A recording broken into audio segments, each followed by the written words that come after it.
dollars for the tribe on my mind. I'll be damned if one day I don't get the bank hit.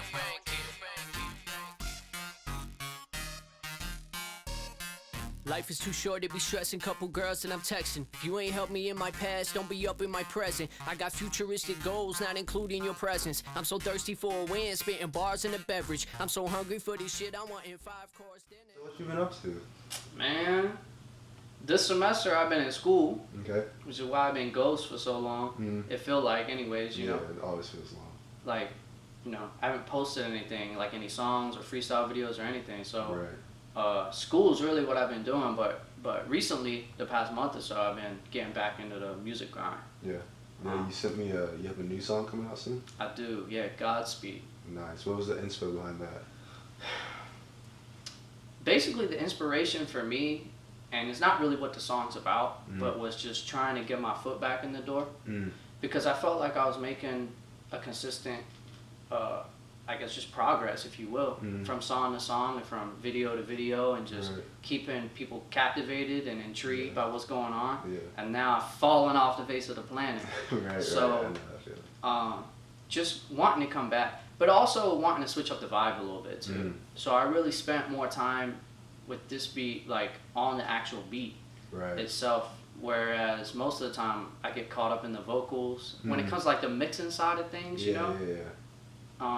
So I just wanted this one to stand out and sound different than the rest. And it definitely, I was listening to it on the way here, and for your Me vs. Me, that already had, so we had talked before about Bank It, and how that was also kind of your intention behind the creation of Bank It. Right. Was you were writing more mellow joints and you wanted to switch it up a little bit and bring more energy. Yeah. And Bank It definitely does that. Yeah. And then wanting to switch it up even more, Godspeed is definitely like in a league of its own compared to the vibe of Me vs. Me. Yeah. Yeah, absolutely. Word. I'm glad you think so, man. It's definitely more aggressive. Yeah. You know? Yeah, it just sounds to that's me more trappy, like more trap vibe. It is. I think that's the 808 in it too. Yeah, it's hard. It goes hard. But I think you can just hear the hunger. You know?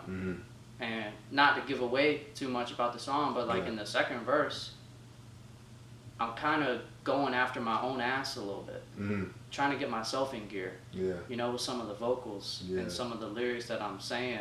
Yeah. Like I'm talking about myself. Like it's interesting that you say that you can hear the hunger, because honestly, I feel like I hear hunger in all of your songs.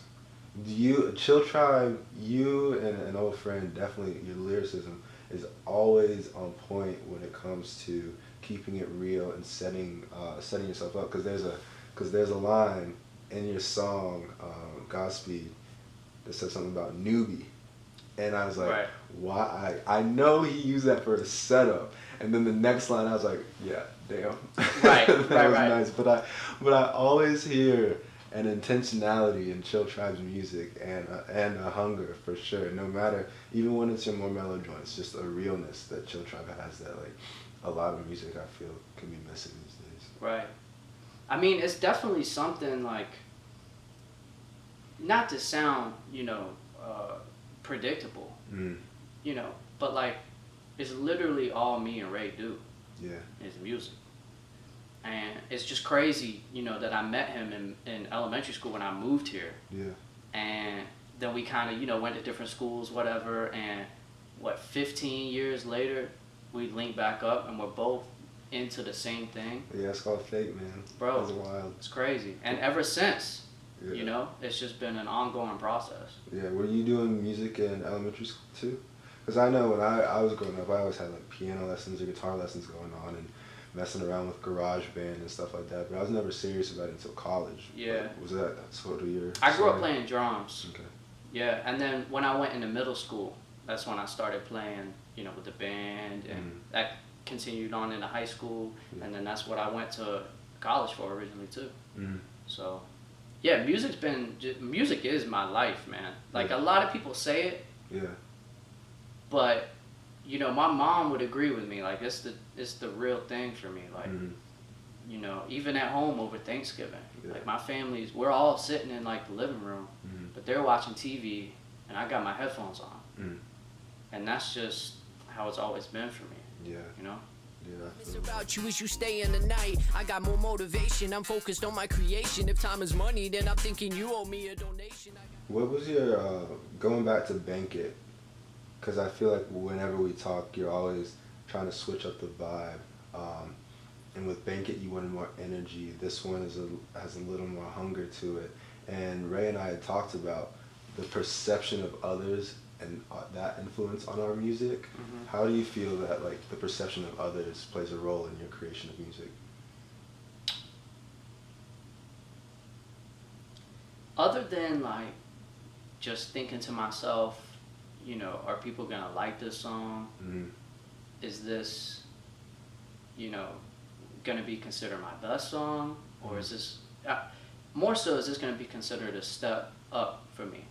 Is what I'm most concerned about. You're always in that me versus me mentality. Always, man. Always. Like my entire life, bro, is just about progress and improvement for everything. Not even just music. Right. But like if I'm making a certain amount of money this year, I want to make more than that next year. It doesn't have to be twice the amount, but like I want to see an increase in the income in that aspect, you know. Right. And then after working for 4 years, 3 jobs, 4 jobs, you know, over the span of the time, it's like, okay, now what? Mm. And for me, it was like, all right, you got to go back to school. Right. You got to go back, and you know, it's almost like shooting myself in the foot financially. Yeah. After all that time focused on It's like an investment though. making that money, Yeah. now it's like, whew, Yeah. school got it. But you're investing so that then when you come out, you can have a little. That's little more true. something. Yeah. But now I'm in school, Mm-hmm. so now it's like, now what for me? Right. Well, I'm in school at UNCG currently for music education Mm. because I taught previously for 4 years before I came here. Oh, cool. Taught a bunch of drummers, you know, classic stuff. But now I'm like, what can I do to take this situation and improve it again for myself, Right. selfishly. Yeah. And for me, I need to study music production. Mm. Because at the end of the day, when it's all said and done, when I lay in bed and when I wake up in the morning, Right. there's one thing I want to do in both of those occasions, and it's this, Right. you know? And so I applied to Berkeley Mm. to study music production Right. online, and I just got accepted. Congrats. Appreciate it, man. That's So awesome. about to start that journey now, Wow. Yeah. you know? So will you be doing online at Berkeley and then in real life here? I won't be doing school here, Okay. just Berkeley. Okay. The way that it all worked out too, you know, I came back to school for music education because I had been teaching for 4 years. Mm. So I knew I could do it, Right. but I also thought to myself, like, I could do that and then do this in my free time. It doesn't work like that, Yeah. especially with the music education degree, you know. And a lot of people don't really see it, but like, there's so much shit going on all the time. You know, you're practicing, or you're in rehearsals, or you're in your regular classes like everyone else is, or And you're you got homework studying, and- yeah. homework. Bro, you gotta eat, Yeah. sleep, you know? Yeah. So it wasn't working out. Whereas before I was working 3 jobs and I was still doing this in the evenings. Mm-hmm. But I didn't have all that outside stuff going on too. Right. So for me, music production goes hand in hand with what I want to do. And so that's why I've decided to transfer. But I'm leaving UNCG on good terms, you know. So Yeah. Have you made any connections here at UNCG? I have some friends, Yeah. you know, Yeah. but I haven't met like people who are striving to do the same thing I am. But I haven't really tried. Right. And I feel like that's all come back to the time thing. Mm-hmm. And then when I did have the minimal time that I had, I wanted to work on my craft or, Right. you know, go see my family and stuff. So I haven't even had that college experience Mm-hmm. while being at college. Yeah. But I'm still going to be living here though. Okay. So I'm going to be doing Berkeley online Mm-hmm. and then me and Ray both, like in the spring and stuff, we want to start getting some open mics and just Yeah, there you go. getting that exposure, man. Yeah. Taking that next step again, you know? Yeah.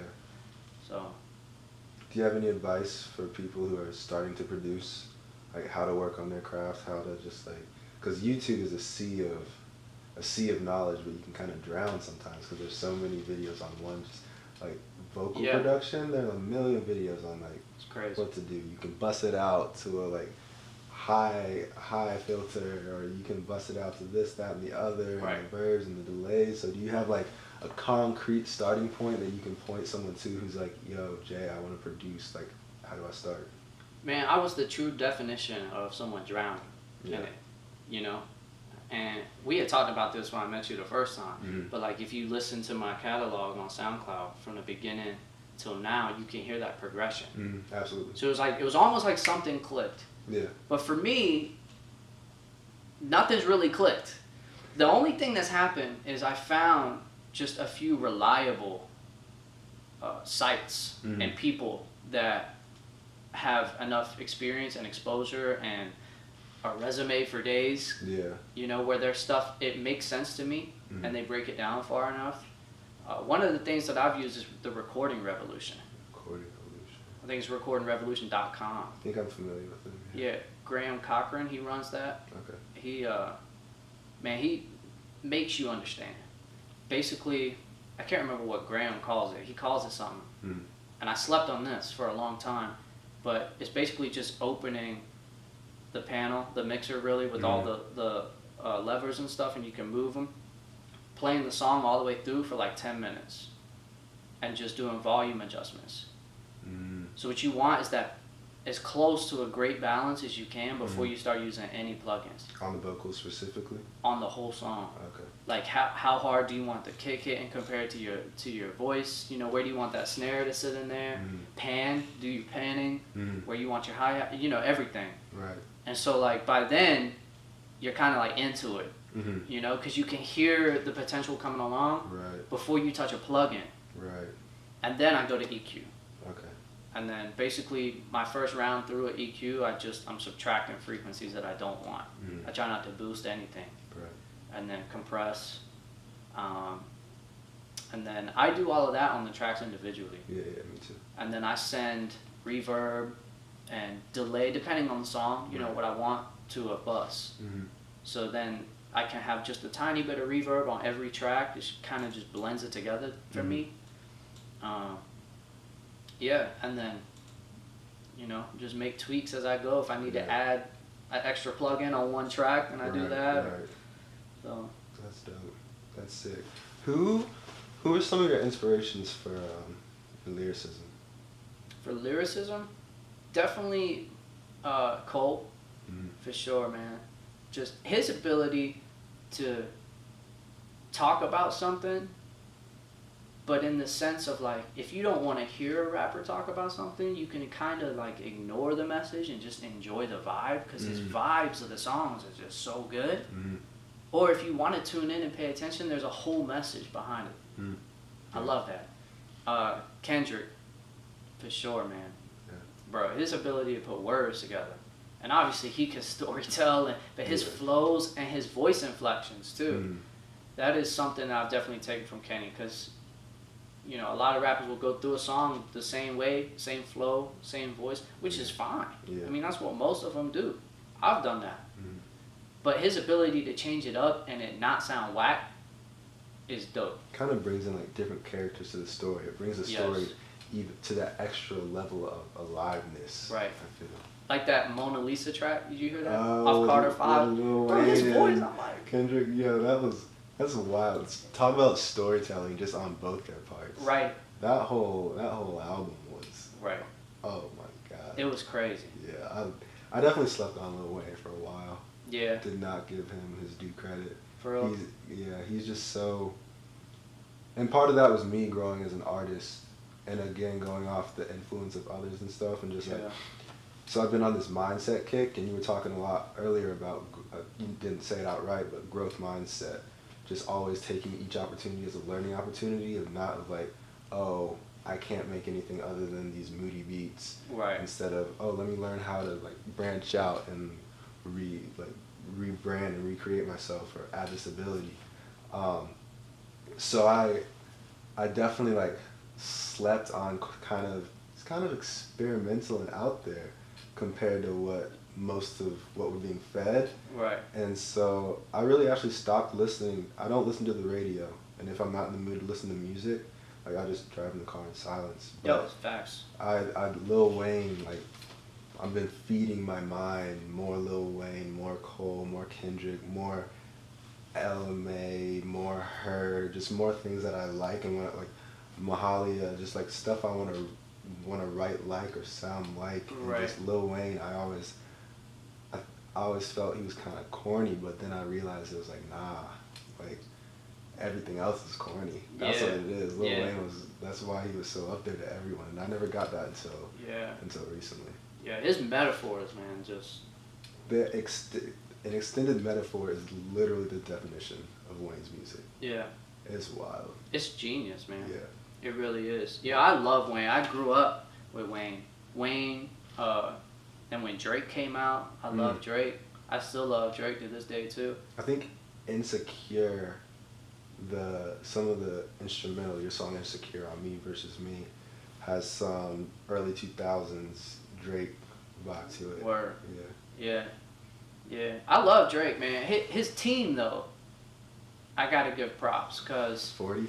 Bro, he's my favorite producer, man. Yeah. I don't care what anybody says. And maybe it's the combination of 40 with Drake that makes him my favorite producer, because Drake should just sonically, I don't think anybody can compete, honestly. That's just me though. You know, to hear him go from different styles too. He's created his own lane. Oh, for Absolutely. sure.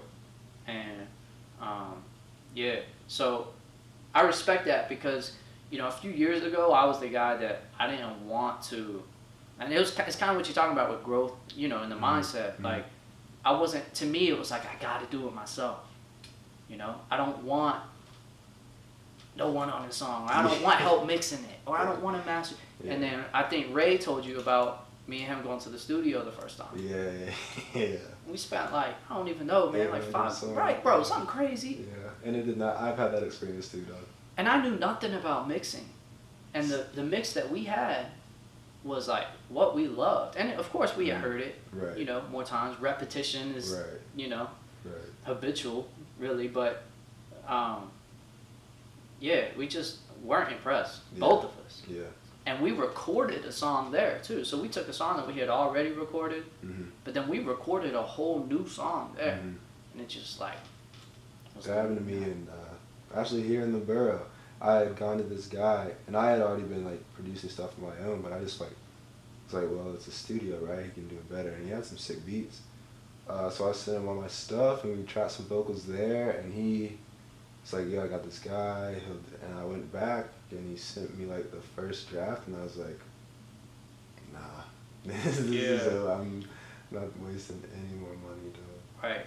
Yeah. You can't, man. But it really is a team effort and meeting the right people. I saw there's this guy on Instagram who talks a lot to beat makers and producers, that you can sell your beats all day, but if you're trying to be like that guy, pick an artist, grow with them, develop with them, and that'll be it. Like Noah and Drake, or even the other duo, Noah and Noah. Right. Like, pick your people and grow with them. Because when you spread yourself too thin, you can't. There's nothing to grow from. But when you're building together, right, like you and Ray are doing with Chill Tribe, it's gonna be sick. Godspeed.